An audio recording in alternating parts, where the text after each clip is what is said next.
خوزدار کے سینئر صحافی محمد خان ساسولی پر قاتلانہ حملے کے خلاف خوزدار پریس کلب رجسٹرڈ کے صحافیوں نے پریس کلب کے سامنے احتجاجی مظاہرہ کیا۔ صحافیوں نے نعرے بازی کی۔ انہوں نے کہا کہ صحافی پر حملہ انتہائی بزدلانہ حرکت ہے جس کی جتنی مذمت کی جائے کم ہے۔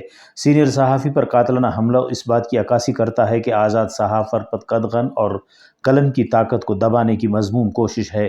صحافیوں کے ساتھ آل پارٹی شہری ایکشن کمیٹی خوزدار کے چیئرمین شفیق الرحمن ساسولی اور جنرل سیکریٹری ڈاکٹر عمران میروان نے اظہار یکجہتی کے لیے مظاہرے میں شرکت کی۔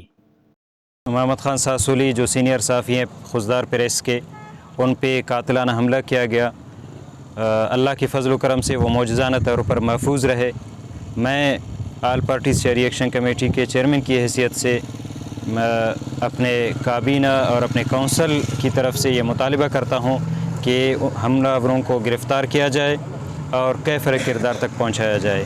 باقی صحافی حضرات ان کے تحفظ کے لیے جو بھی لائحہ عمل اپنایا جائے گا اور وہ جو لائحہ عمل اپنائیں گے، آل پارٹی شہری ایکشن کمیٹی ان کے ساتھ شانہ بشانہ کھڑی رہے گی انشاءاللہ۔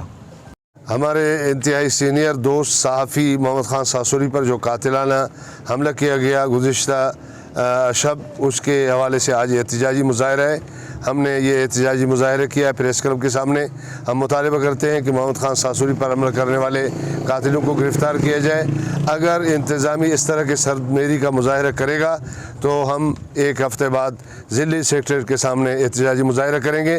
اس احتجاج کو صوبہ بھر کے پریس کلبوں میں اور پھر پاکستان کے پریس کلبوں تک ہم وسعت دیں گے انشاءاللہ۔ پریس کلب رجسٹرڈ خوزدار کے صدر مولوی محمد صدیق مینگل کی قیادت میں مظاہرہ کیا گیا۔ صحافی محمد خان ساسولی پر قاتلانہ حملہ کرنے والے ملزمان کی گرفتاری کا مطالبہ کیا گیا۔ رپورٹ مرتضی بلوچ، وش نیوز، خوزدار۔